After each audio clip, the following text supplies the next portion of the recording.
In this particular election, where we've got a large number of votes that have come in mail and absentee ballot, what we should actually have, and we don't at this point, is two numbers. Standing guard outside of the main entrance to the West Wing is a United States Marine, which is typically the sign that the president is present in the Oval Office. He was expected there about this time to sign another flurry of executive orders. I want to show you what unfolded, as you're seeing here, on the west front of the Capitol. Between my location and the Capitol Dome, it's obscured because of the trees. That's where the inaugural platform for the inauguration is being constructed. The Russian invasion into Ukraine has really thrust U.S. foreign policy into the spotlight. So the White House says expect a discussion of how to hold Russia accountable, while at the same time how to mitigate the economic effects. Congressman Raja Krishnamurthy, Democrat from Illinois, he sits on the House Oversight Committee, and he's the one we told you about last week, who basically initiated this congressional investigation into the NFL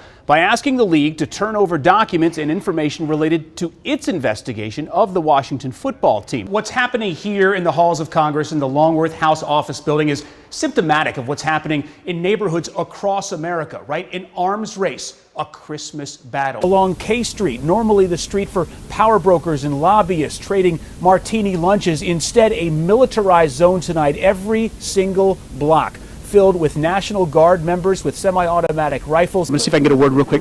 Congresswoman, we're live on Channel 9 right now here in D.C. Congresswoman Ocasio-Cortez, this is a big moment for D.C. We're going to be following this story closely as more of those passengers emerge onto the platform at Arlington Cemetery. We were told that close to perhaps 400 passengers were on board this multi-car metro train when it suffered a partial derailment. New COVID-19 strain found in the UK initially is now in the U.S. A young man in his 20s tested positive for that new strain. Health officials say he is in isolation.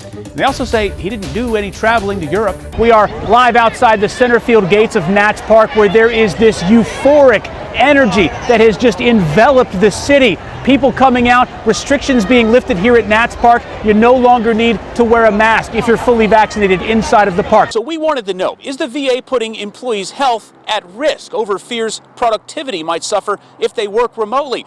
And why wouldn't the bosses here make an exception for someone coming to work who was 6 months pregnant?